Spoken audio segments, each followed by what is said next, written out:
pure classic soap opera. Heather turning up and being locked out. The freezing of joint bank accounts. We love to see public spat. It's the mother of all divorces. On the one side, the most famous Beatle of them all.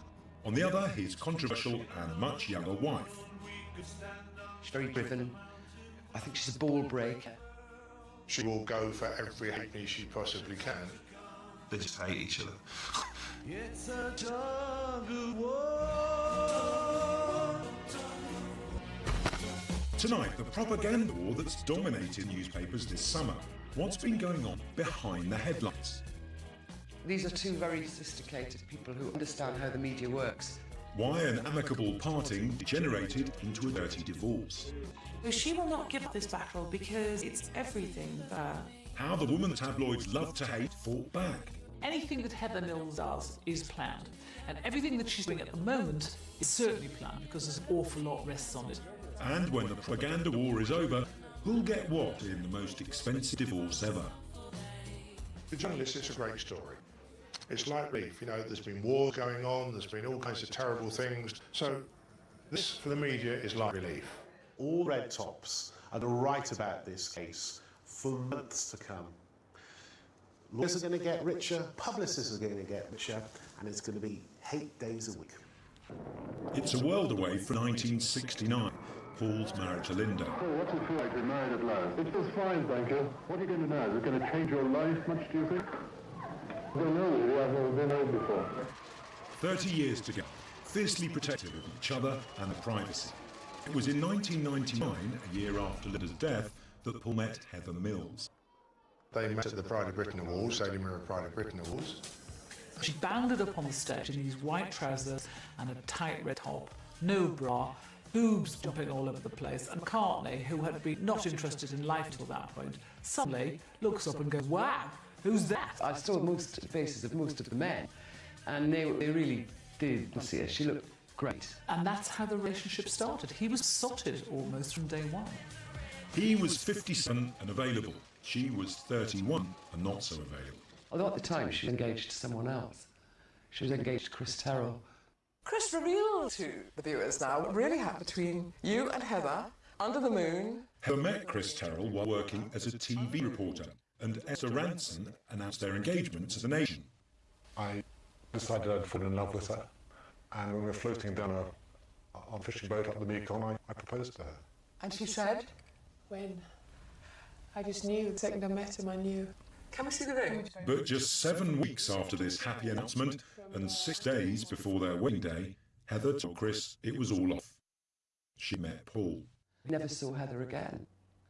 She called him from wherever she was and said, "It's off, it's finished, it's over, end of story." He wasn't the first one. There had been men before him who she had dumped unceremoniously when a better offer came along. And McCartney was the best offer Heather Mills was ever going to get.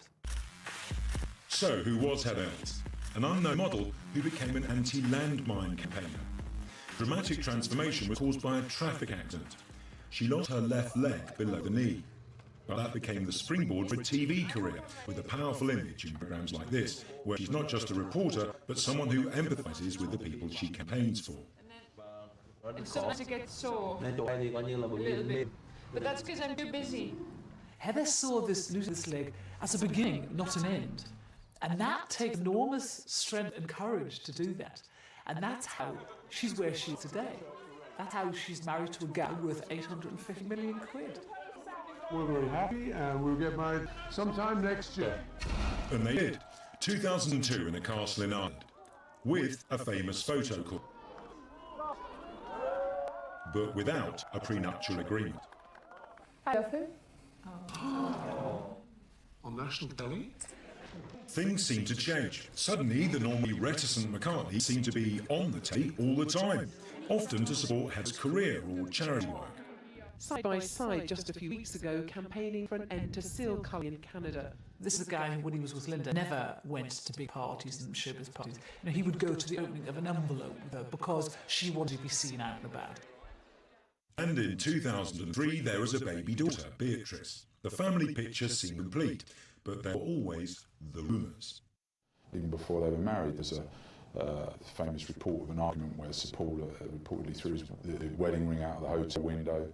There were stories of blazing rows in restaurants. Sir Paul McCartney and his wife Heather are to separate after 4 years. In a statement, they blamed constant media intrusion for the strain on their relationship. He insisted she hadn't married for his money. We don't know what went wrong. We don't know at what point Paul McCartney said, "That's it, I've had enough. I cannot stand being with you any longer." After the separation, was certainly a sort of agreement that it was all going to be nice. Paul kept putting out statements on his website saying, you know, Heather's a great mum, which, to be fair, is the one thing he's, seems that he actually still thinks. We're great friends. She's not a gold digger, etc., etc. Paul tried to play it down. Experience told him to avoid publicity, but escaping the attentions of paparazzi like Jack Bussey was never going to be easy. This is Paul McCartney's London home. It's the one down there with the gate. I don't know if you see that. And this is where we sit in Dorset. A solitary Paul, separated from Heather, was shot that would sell. We had the information that Paul was escaping his house secretly in the back of a builder's van. He'll get driven, probably is about 2 miles, and get in his chauffeur car. We worked on that probably for 2 weeks, trying to get shot. It was a very difficult job, 7 of us working on it. They got it, climbing out of the van. But from the back, no face, no real story. It was buried on page 27 of the News of the World.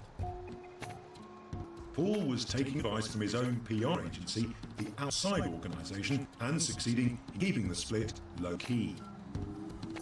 I would imagine that Paul was keen to keep it as friendly, pleasant, private as possible.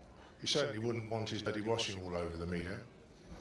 But of course, that does take into account Heather. The past was about to catch up with Heather. She'd posed for a German adult magazine when she was 19, and the Sun, the News of the World, had the pictures. The thing that started to really change things recently, first of all, was the Sun, June the 5th.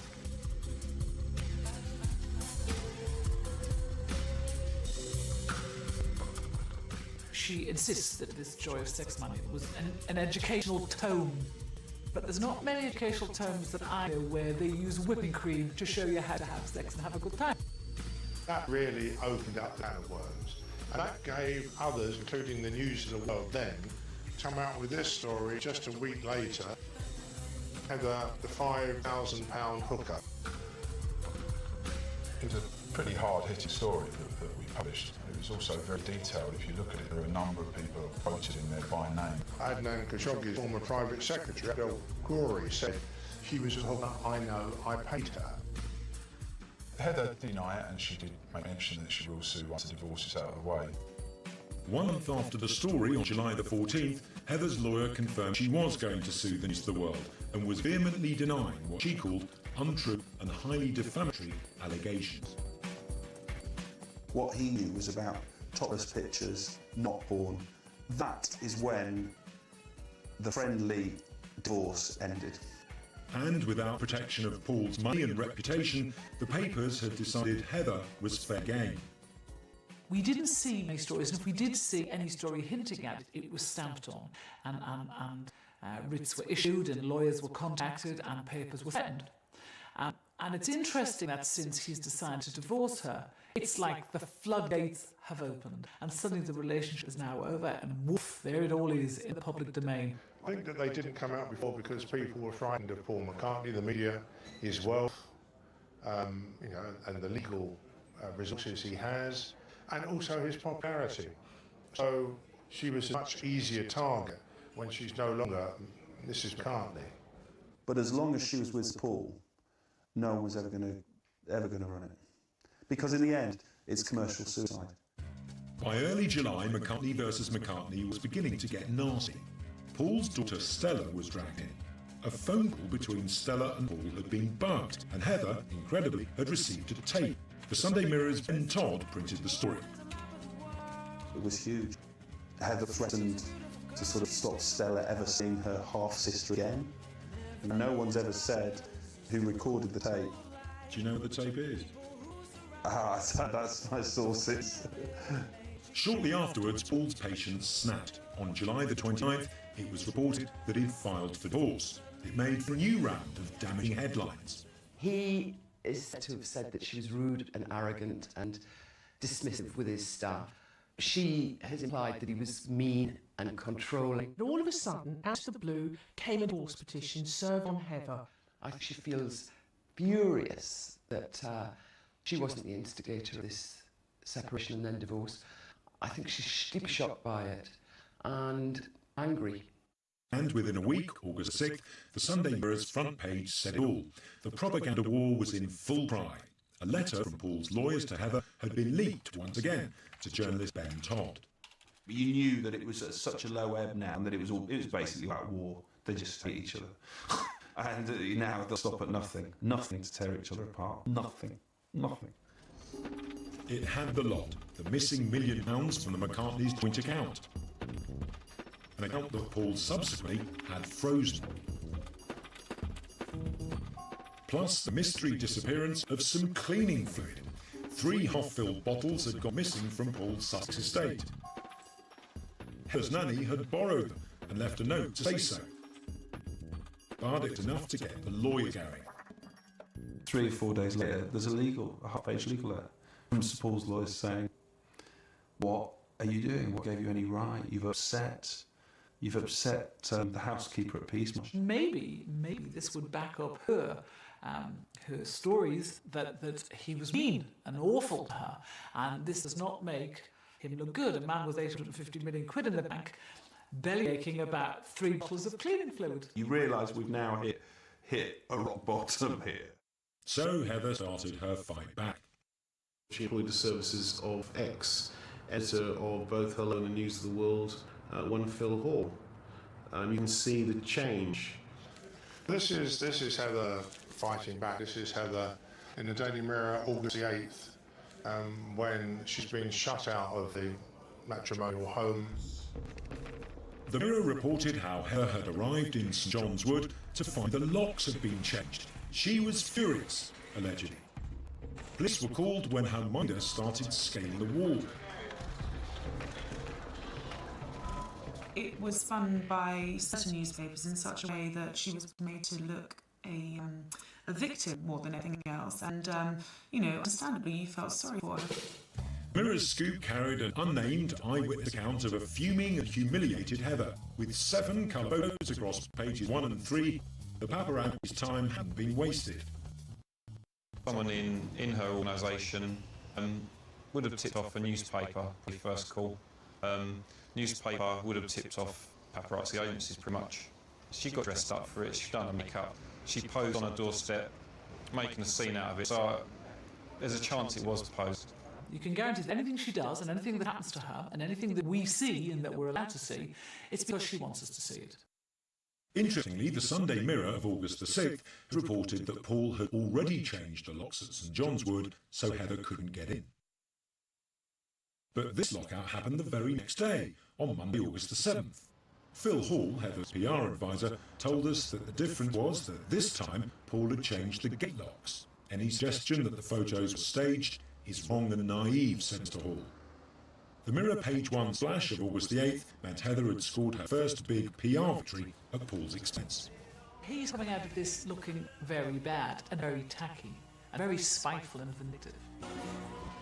In the McCartney versus McCartney divorce, Heather's PR team had one main task: transform the woman the tabloids call Lady Mucker into a more sympathetic figure. So let's start with how she looks. Her hair's much straighter, gone are the sort of soft, tasseled looks, and thank goodness the 80s perm, but in its place a very strong, stark hairstyle. And she's lost, I don't know, but must be about a stone in weight. She's emaciated and terribly thin. She's looking pale and wan, and she's looking devastated and lonely and isolated. Her public image has very much shifted from the gold digger that she was branded in recent years to the victim. So if people buy into that, her publicity machine have done their job. On August the 16th, Heather was looking like the victim again.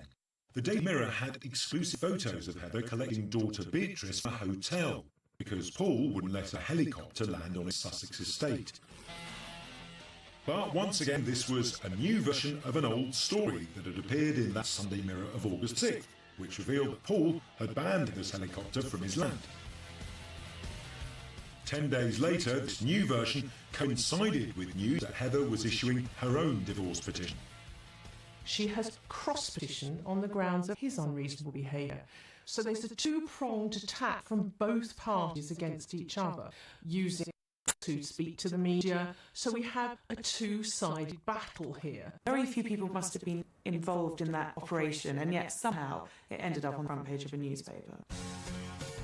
One of the people who made sure it made page one was Darren Lyons, boss of paparazzi agency Big Pictures, who'd received a tip-off.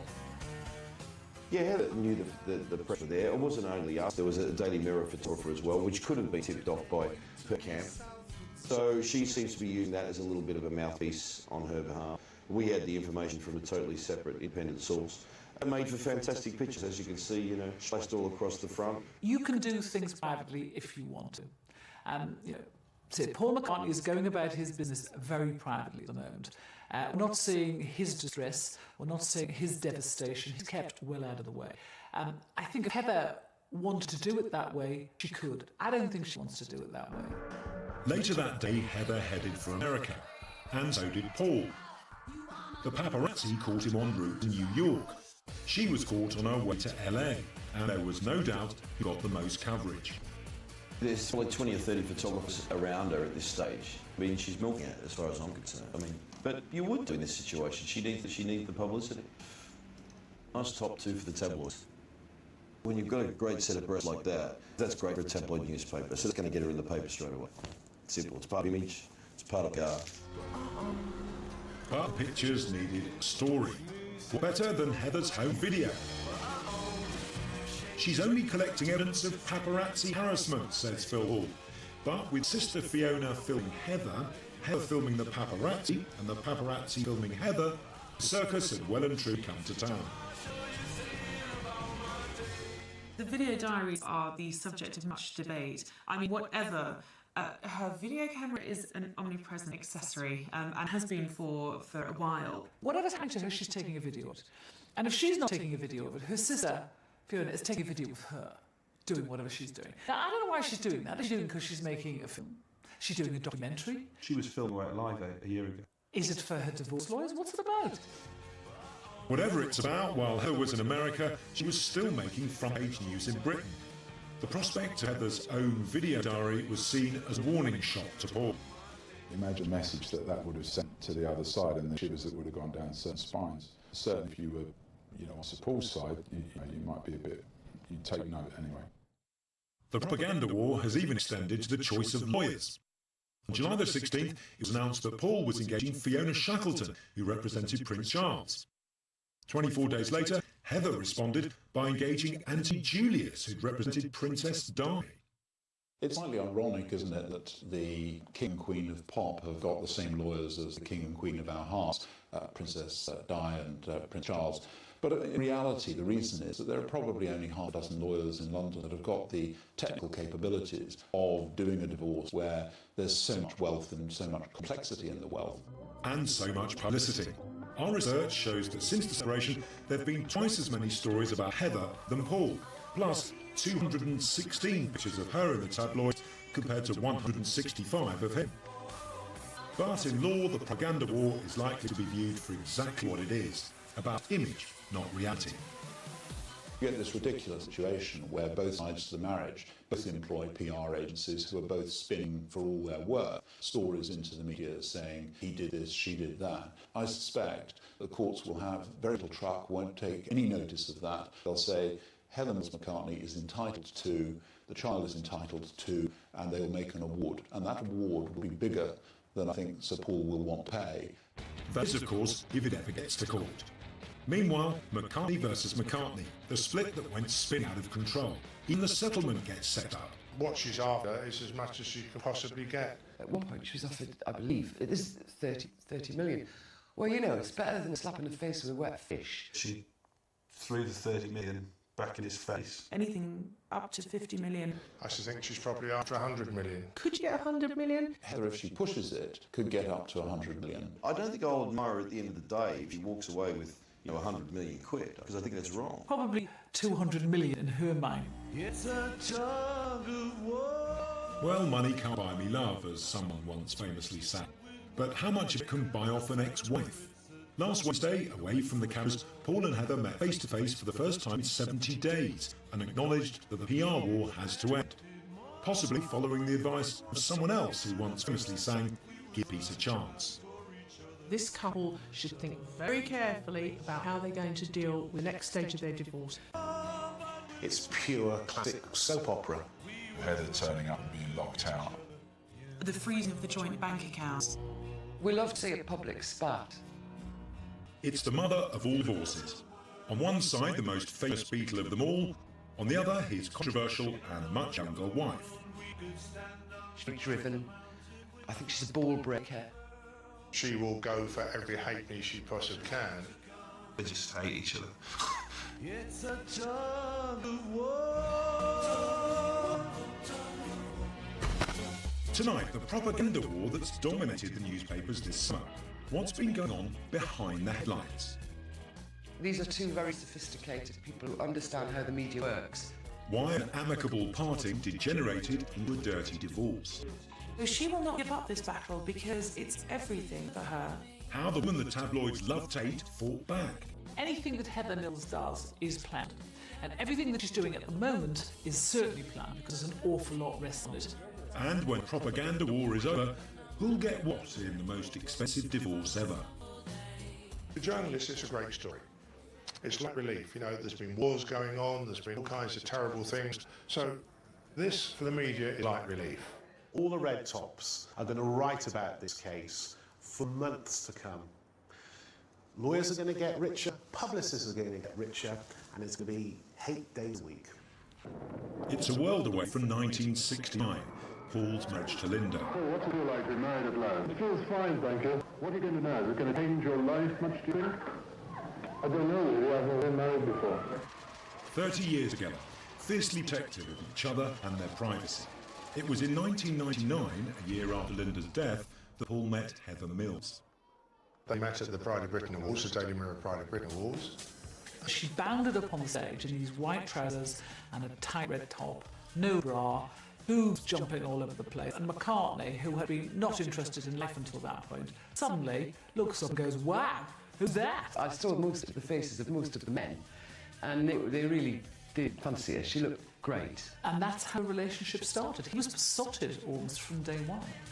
He was 57 and available. She was 31 and not so available. Although at the time she was engaged to someone else. She was engaged to Chris Terrell. Chris revealed to the viewers now what really happened between you and Heather under the moon. Heather met Chris Terrell while working as a TV reporter, and Esther Ranson announced their engagement to Nation.